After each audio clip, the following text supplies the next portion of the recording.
ఇక 2019 నుంచి 2024 మధ్య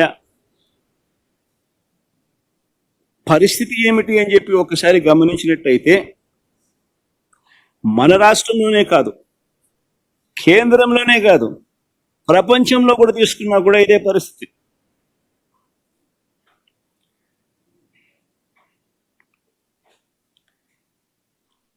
వాస్తవాలు ఇవైతే ఎవరి హయాంలో నిజంగా ఎవరి హయాంలో టేబుల్ 7 కూడా బామ్మ, ఎవరి హయాంలో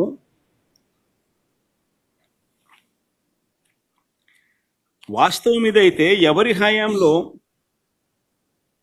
రాష్ట్రం విచ్ఛిన్నమైంది, ఎవరి హయాంలో అప్పులు ఎలా ఉన్నాయి అని కూడా ఒకసారి గమనించినట్లయితే ఈ పెద్ద మనిషి చంద్రబాబు నాయుడు గారు అన్ని అబద్ధాలు మోసాలే చేస్తారు. ఇదే పెద్ద మనిషి ఎన్నికలప్పుడు ఏమన్నాడు, రాష్ట్రం అప్పులు 14 లక్షల కోట్లు అని చెప్పి ఉదరగొట్టాడు.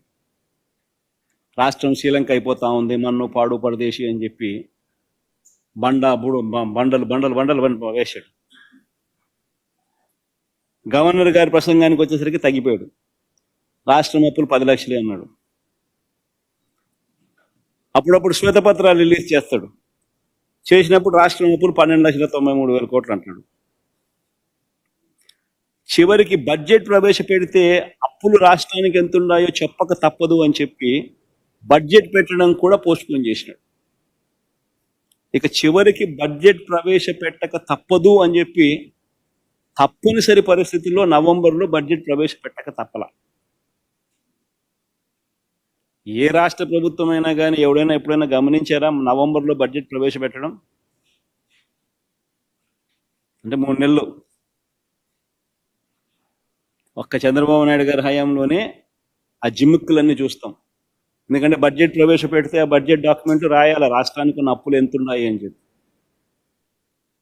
ఆ డాక్యుమెంట్లో రాష్ట్రానికి ఉన్న అప్పులు ఎంత ఉన్నాయని ఒకసారి చూపించేస్తే ఆ తర్వాత ఇంకా చంద్రబాబు నాయుడు ముసలి కన్నీరు గార్చలేడు, డ్రామాలు ఆడలేడు, జగన్ మీద చెప్పినట్టు అన్ని తప్పులు అని చెప్పి తెలిపోతాయి కదా.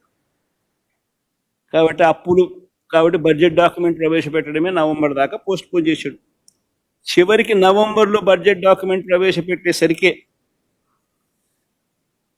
తనంతటి తానే బడ్జెట్ డాక్యుమెంట్ ప్రవేశపెట్టేటప్పుడు తనంతటి తానే 6,46,531 కోట్ల రూపాయలు అని చెప్పి తాను ప్రవేశపెట్టిన బడ్జెట్ డాక్యుమెంట్లో తానే ఒప్పుకోక తప్పలేదు. ఇంతకన్నా దారుణమైన మనిషి పరిస్థితి బహుశా ఎక్కడా ఉండదు. ఈ పెద్ద మనిషి చంద్రబాబు నాయుడు గారు ఇలాంటి మోసాలు చేస్తూ ఉంటాడు ఎప్పుడు కూడా.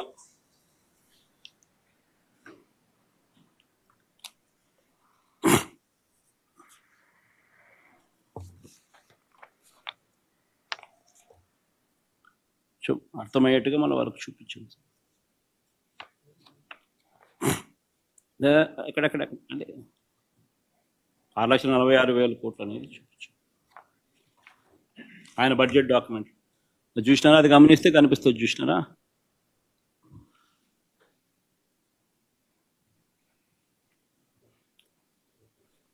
అది పబ్లిక్ డెట్ అవుట్ స్టాండింగ్, ఇది government guarantees out standing.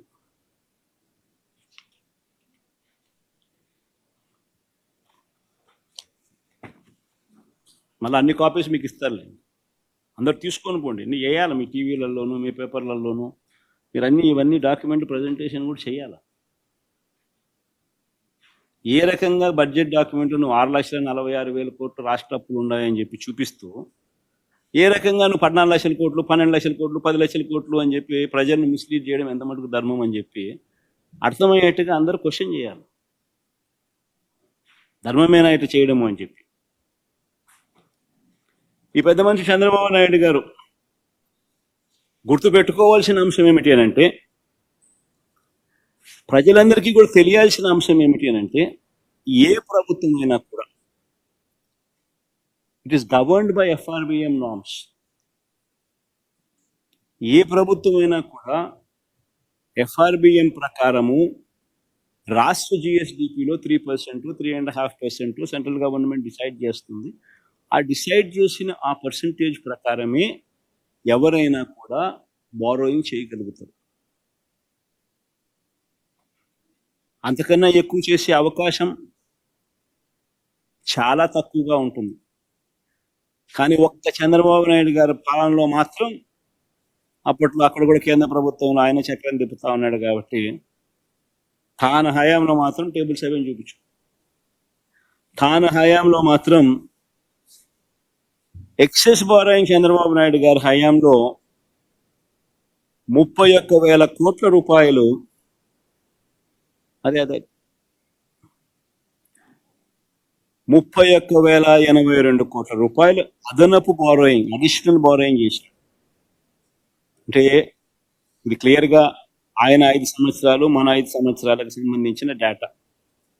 GSDP మనది ఇంత, ఫిజికల్ డెఫిసిట్ అంటే మనం బారో చేయగలిగిన లిమిట్స్ ఇంత, ఫిజికల్ డెఫిసిట్లో ఎంత percentage, physical deficit to GSDP percentage ఎంత, రికమెండేషన్ ఎంత రికమెండెడ్, ఆ రికమెండెడ్ అమౌంట్ అయితే ఎంత, చేయాల్సిన దానికన్నా ఎక్సెస్ ఎంత చేశారు అని ప్రతి సంవత్సరం గమనిస్తే 31,082 కోట్ల రూపాయలు చంద్రబాబు నాయుడు గారి హయాంలో చేయాల్సిన బడ్జెట్ కన్నా, చేయాల్సిన బారోయింగ్ కన్నా ఓవర్ బారోయింగ్ జరిగింది.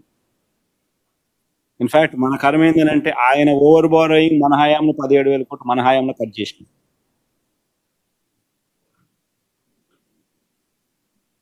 అది కూడా మనం చూసినాం.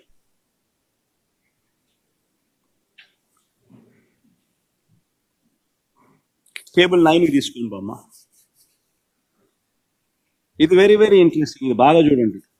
ఈ slide is very very interesting slide. Chandrababu Naidu గారు వచ్చాక రాష్ట్ర ప్రభుత్వ సొంత ఆదాయం కూడా తగ్గింది. ఒకసారి గమనిస్తే ఇది 2023-24కి సంబంధించింది. పై డేటా 2024-25కి సంబంధించిన సంవత్సరం. అంటే వైఎస్ఆర్సీపీ ప్రభుత్వం సంబంధించిన, అంటే చంద్రబాబు నాయుడు జూన్లో ప్రమాణ స్వీకారం చేశాడు కాబట్టి జూన్ నుంచి డిసెంబర్ దాకా తీసుకున్నాం. ఈ 7 నెలల పీరియడ్, ఈ 1, 2, 3, 4, 5, 6, 7 నెలలకు సంబంధించిన revenues, states own revenues, Telugu Desam Chandrababu Naidu గారి హయాంకు సంబంధించిన రెవెన్యూస్ పై కాలం. 2023-24 అంటే వైఎస్ఆర్సీపీ ప్రభుత్వ హయాంలో జూన్ నుంచి డిసెంబర్ వరకు వచ్చిన ఆదాయం రాష్ట్ర ప్రభుత్వ స్టేట్స్ ఓన్ రిసోర్సెస్ ఆదాయం ఎంత అని చూస్తే 50,804 కోట్లు అయితే, చంద్రబాబు నాయుడు గారి సేమ్ పీరియడ్, ఇదే జూన్ నుంచి డిసెంబర్ దాకా చూస్తే రాష్ట్ర ప్రభుత్వానికి వచ్చిన ఆదాయం తగ్గి 50,544 కోట్లు. అంటే మామూలుగా 10% రాష్ట్ర ప్రభుత్వానికి ఆదాయాలు ప్రతి సంవత్సరం 10% అన్న కనీసం ఆదాయాలు పెరుగుతాయి, రొటీన్గానే పెరుగుతాయి. కానీ చంద్రబాబు నాయుడు గారి హయాంలో ఈ 6 నెలల్లో 0.51% నెగిటివ్ గ్రోత్. ఎందుకంటే రాష్ట్ర ప్రభుత్వానికి వచ్చే ఆదాయాలు రాష్ట్ర ప్రభుత్వానికి రావడంలో ఇలా జోబులు లేకపోతాను.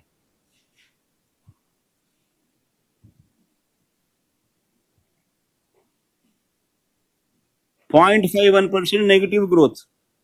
జూన్ నుంచి డిసెంబర్ దాకా చూస్తే 7 నెలల పీరియడ్కు గమనిస్తే 2023 జూన్ నుంచి 2000 డిసెంబర్ 23 దాకా, అంటే మన హయాంలో 50,804 కోట్లు వస్తే, చంద్రబాబు నాయుడు గారి హయాంలో అంటే ఈ జూన్ నుంచి ఈ డిసెంబర్ 2024లో లెక్కేస్తే 50,544 కోట్లే వచ్చింది. అంటే 0.51% నెగిటివ్ గ్రోత్. మరి నెగిటివ్ గ్రోత్ ఉన్నప్పుడు జిఎస్డిపి పెరుగుదల ఉంటుందా, తరుగుదల ఉంటుందా? జీడిపి అండ్ రెవెన్యూ గ్రోత్ రెండు ప్రపోర్షనట్లే కదా, రెండు ప్రపోర్షనల్గా ఉంటాయి కదా. ఒకటి పెరిగితే ఇంకొకటి పెరుగుతుంది, ఒకటి తగ్గితే ఇంకొకటి తగ్గుతుంది. ఇది అందరికీ తెలిసిన థియరీనే. జీడిపి పెరిగితే రాష్ట్ర ఆదాయాలు కూడా పెరుగుతాయి, రాష్ట్ర జిఎస్డిపి పెరిగితే రాష్ట్రానికి వచ్చే ఆదాయాలు పెరుగుతాయి.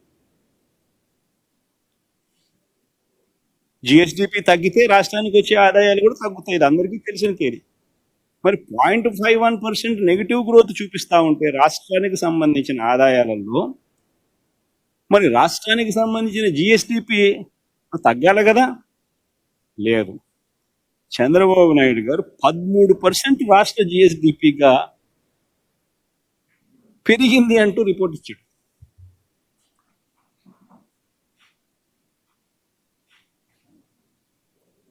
మరి ఏ స్థాయిలో అబద్ధాలు ఆడుతా ఉన్నారు వీళ్ళు, ఏ స్థాయిలో వీళ్ళు నెంబర్స్ ప్లే చేస్తా ఉన్నారు అంటే ఇంతకన్నా ఏదైనా నిదర్శనం ఉందని అడుగుతా ఉన్నాం.